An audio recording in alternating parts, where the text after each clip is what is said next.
रोहिणी नक्षत्र प्रथम चरण। क्या आपने कभी सोचा है कि कुछ लोग जन्म से ही आकर्षण, करुणा और चुंबकीय व्यक्तित्व लेकर क्यों आते हैं?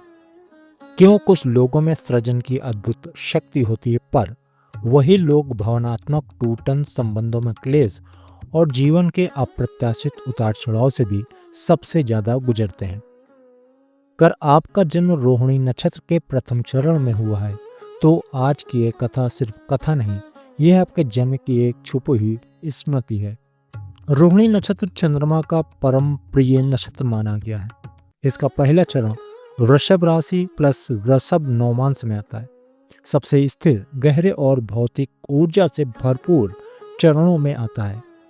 इसके मुख्य गुण है सौंदर्य, कला, संगीत, आकर्षक व्यक्तित्व, भौतिक सृजन की शक्ति, संवेदनशील मन, प्रेम में पूर्ण समर्पण, संबंधों में ईर्ष्या की संभावना, कर्मों का प्रतिफल तेज, अत्यधिक भावुकता, संबंधों में त्याग या धोखा, परिवार में किसी की जिम्मेदारी का बोझ, अचानक आर्थिक उतार चढ़ाव। यह है आत्मिक यात्रा। प्राचीन काल में एक कन्या थी, नाम था रोहिणा। उसका जन्म एक ऐसे क्षण में हुआ था जब चंद्र की किरणें पृथ्वी पर नई सृष्टि का संकल्प लेकर उतरी थी। कहा जाता है जिस क्षण रोहिणी जन्म ले, उस क्षण धरती पर सौंदर्य स्वयं मूर्त रूप लेता है। रोहिणा के भीतर 3 वरदान थे: सृजन का वरदान, आकर्षण का वरदान और करुणा का वरदान। लेकिन कर्म का नियम है, हर वरदान के साथ एक परीक्षा भी जन्म लेती है। पूर्व जन्म में रोहिणा एक धनी व्यापारी की पत्नी थी। उसके पास सब कुछ था, धन, वैभव, सेवक, परंतु वह अपनी श्रेष्ठता का अहंकार पाल चुकी थी। एक दिन बिच्छू ने उससे कहा, देवी मुझे थोड़ा भोजन दे दीजिए। रोहिणा ने हंसकर कहा, तुम जैसी दुखनी लोगों को मैं क्यों दूं? जो सुंदर नहीं, जो समर्थ नहीं, उन्हें दान देना भी व्यर्थ है। बिच्छू मुस्कुराई और बोली, सौंदर्य और आकर्षण भगवान का दिया हुआ है। यह तुम्हारी नहीं, तुम्हारे पिछले जन्म की कमाई है। अगले जन्म में तुम सुंदर तो रहोगे, लेकिन तुम्हारे आकर्षण से कई लोग मोहित होकर तुम्हें ही दर्द देंगे। यह कर कर वे बिच्छू आदर्श हो गई। रोहिणी नक्षत्र प्रथम चरण में जन्मे लोग उसी पूर्व जन्म के अंश को लेकर आते हैं, इसलिए वे सुंदर होते हैं, पर नजर सबसे ज्यादा उन्हीं पर होते हैं। वे प्रेम देते हैं, पर सबसे ज्यादा दिल उन्हीं के टूटते हैं।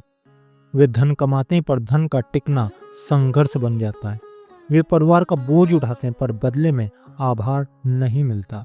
रोहिणी जातक जिस भी घर में जन्म लेते हैं, वहाँ प्रेम आता है, समृद्धि आती, लेकिन उन पर जिम्मेदारियों का बोझ भी अनिवार्य रूप से आता है। रोहिणी प्रथम चरण का मूल कर्म है अहंकार को पिघलाना और प्रेम को पवित्र बनाना। इस चरण वाले लोग जन्म से आकर्षक होते हैं और इसी कारण ईर्ष्या, नजर, रिश्तों में टूटन, प्रेम में पीड़ा, इन सब का सामना उन्हें बार बार करना पड़ता है। उनके लिए कर्म का संदेश है, तुम्हारा सौंदर्य तभी वरदान बनेगा जब तुम अपनी करुणा को अहंकार से बचाओगे। चंद्र की शांति, सफेद वस्त्र, सफेद भोजन, सफेद दान चंद्र दोष हटाता है, संबंध सुधरते हैं। हर शुक्रवार सरसों का एक दीपक घर में उत्तर पूर्व दिशा में जलाएं, समृद्धि स्थिर होगी। कामधेनु मंत्र, रोहिणी नक्षत्र कामधेनु से जुड़ा हुआ है, तो कामधेनु मंत्र का 108 बार जप करें। दिन में एक बार यह वाक्य मन में दोहराएं, मैं दूसरों का सम्मान करता हूं या करती हूं, और यह पूर्व जन्म के अहंकार कर्म का प्रायश्चित है। लाल रंग कम, सफेद क्रीम रंग का अधिक प्रयोग करें, आकर्षण ऊर्जा शांत होगी। आज के समय रोहिणी प्रथम चरण कैसे प्रासंगिक है? सबसे ज्यादा सौंदर्य और कंपैरिजन रोहिणी जातक ही झेलते हैं। उन्हें नजर, जलन और मानसिक दबाव बहुत मिलता है। यह नक्षत्र दिल से प्यार करता है, दिमाग से नहीं, इसलिए हार्ट ब्रेक आज भी कर्म के रूप में लौटता है। जन्मजात कमाई की क्षमता है, पर स्थिरता तभी आती जब वे भावनाओं को संतुलित करते हैं। आज भी रोहिणी जातक ही घर के मुख्य सहायक, निर्णायक और आधार बनते हैं। अगर आप रोहिणी नक्षत्र प्रथम चरण के जाते हैं तो याद रखिए, आपके भीतर चंद्र की शीतलता है। आपका जन्म दूसरों के जीवन में सौंदर्य और समृद्धि लाने के लिए हुआ है। दर्द आपका शत्रु नहीं, वह आपके कर्मों की परिपक्वता है।